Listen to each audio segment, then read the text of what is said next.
Quando pensamos na prevenção de conflitos, na promoção dos direitos humanos, não basta olharmos aos ofensores e aos perpetradores de violência, é preciso também pensarmos naquilo que é o papel de cada um de nós enquanto agentes passivos que testemunham e com a sua passividade podem contribuir para esses fenómenos de violência. Como disse um dia Martin Luther King, o que me preocupa não é o grito dos maus, mas o silêncio dos bons. Obviamente que o grito dos maus deve também preocupar-nos, mas é preciso olhar de facto para o papel de cada um de nós, ou seja, aquilo que normalmente que é conhecido como o efeito bystander, o efeito espectador. Vou falar-vos aqui, apresentar-vos um projeto no qual eu estou envolvida, sou a coordenadora em Portugal, que é um projeto internacional chamado Heroic Imagination Project. E este projeto procura precisamente prevenir o comportamento bystander e fomentar comportamentos pró-sociais. Este projeto surge, é fundado pelo Filipe Zimbardo. Filipe Zimbardo foi um psicólogo. Nos anos 70 ele ficou conhecido por uma experiência, ele era psicólogo na universidade e professor de psicologia na Universidade de Stanford, e ficou conhecido por uma experiência conduzida nos anos 70 que foi muito controversa, e em que ele fez uma simulação de uma prisão nas caves da Universidade de Stanford e recrutou de forma voluntária estudantes para desempenharem o papel de guardas ou de prisioneiros. Na altura ele tinha este interesse em perceber em estudar como é que as pessoas desempenhavam diferentes papéis, e ele teve que interromper a experiência mais cedo do que era esperado, porque começou a surgir facilmente uma escalada de abusos de poder por parte dos estudantes que estavam a desempenhar o papel de guardas prisionais. Isto fez refletir sobre o poder das circunstâncias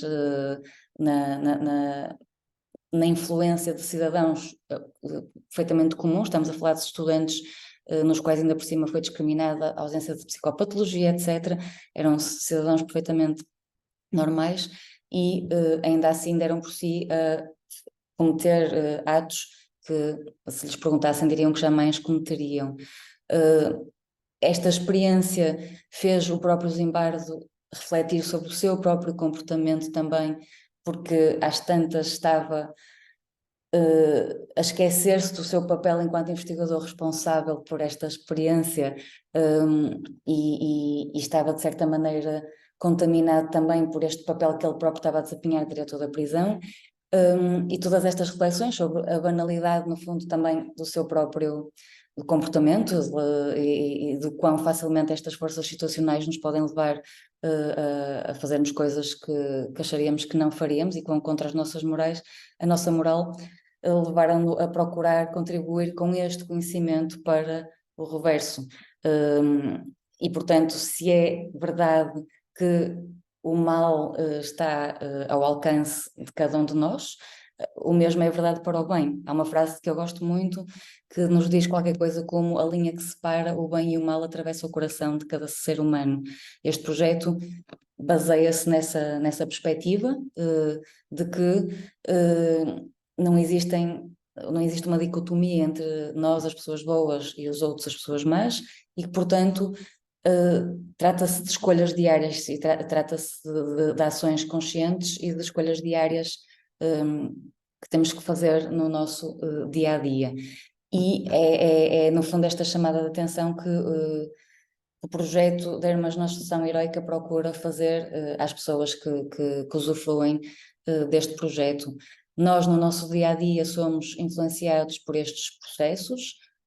dando aqui alguns exemplos. O facto de a nossa tendência para seguirmos o que o grupo está a fazer ou o que a maioria está a fazer, às vezes leva-nos a, se essa maioria não está a ajudar alguém que poderá precisar de ajuda, a nossa tendência será seguir, de facto, também a maioria. São elementos muito simples, mas que no nosso dia-a-dia, se estivermos a falar deles, facilmente intuímos e percebemos e observamos o nosso comportamento, mas a verdade é que no nosso dia-a-dia não estamos assim tão atentos a estes processos e damos por nós muitas vezes, e convido qualquer pessoa que esteja a assistir a este vídeo a fazer este exercício de pensar em situações em que esteve e em que se calhar ficou na dúvida se alguém precisaria de ajuda, mas ou porque estava com pressa, ou por receio, ou o que quer que seja, mas de alguma forma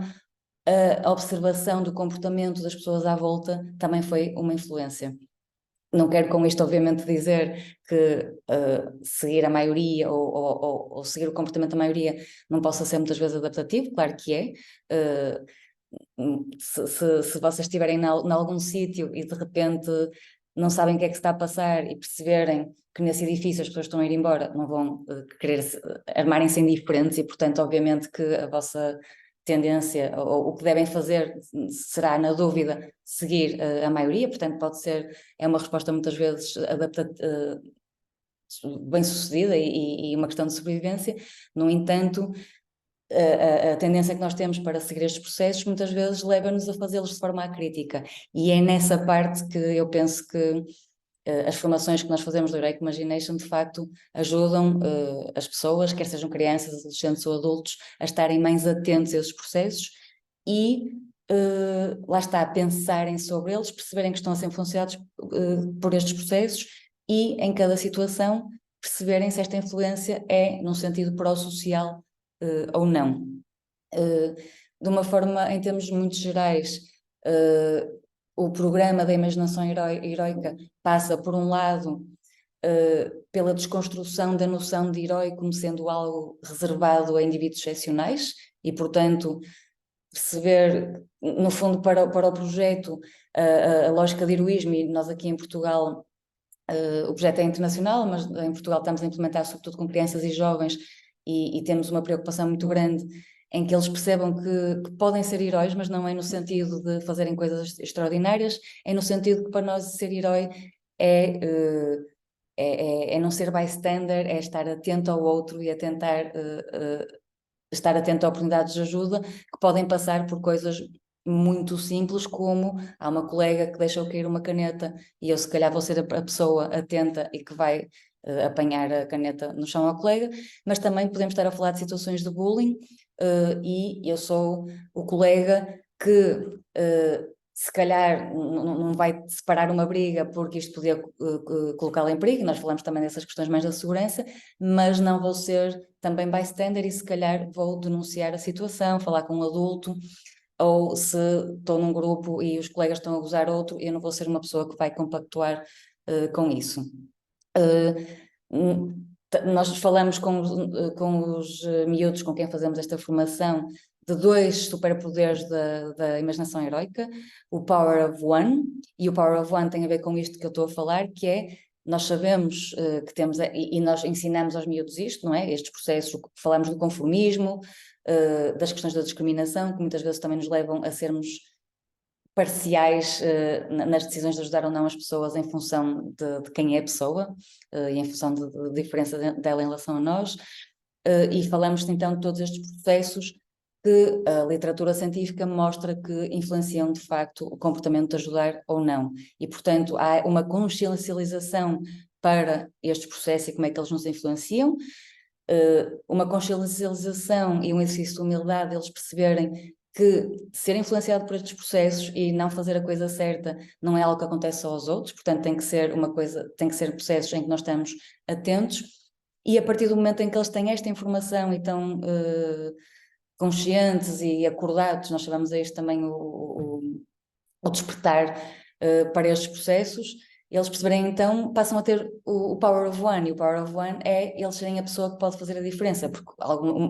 algo que também a literatura científica mostra e que nós também lhes ensinamos é que quando existe este efeito meio manada, em que as pessoas estão a seguir a maioria e muitas vezes em situações em que seria preciso ajudar, não vão ajudar, alguém ter a iniciativa de fazer uma coisa diferente, isto é empoderador e é contagiante e faz com que outras pessoas sejam inspiradas a ajudar. E uma vez mais, pensem em situações da vossa vida em que havia alguma situação, de situações simples, a estar alguém que deixou cair alguma coisa, a situações mais relacionadas com acidentes ou com alguém se estar a sentir mal, e se todos vocês terão, se conseguirão recordar de situações em que vocês próprios não sabiam se não é? Estavam na incerteza de ajudar ou não,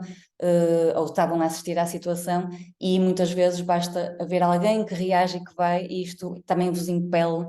a irem tentar ver o que é que se passa e ajudar. E, portanto, nós a isto chamamos o poder do e, obviamente, estamos a trabalhar com crianças, com adolescentes, e obviamente que as questões da segurança são muito importantes, e como eu disse, nós não procuramos que sejam heróis no sentido de arriscarem a sua integridade física, etc. A lógica aqui é muito da ajuda mais cotidiana e da atenção ao outro, mas focamos muito também o power of two. E aqui nós, depois de lhes explicarmos quais é que são os processos então que podem levar a eles serem bystanders,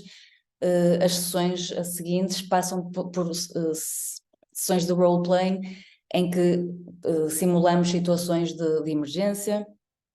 ou diferentes cenários que eles escolhem, em situações próximas às deles, de bullying e de uma série de outras coisas, e em que eles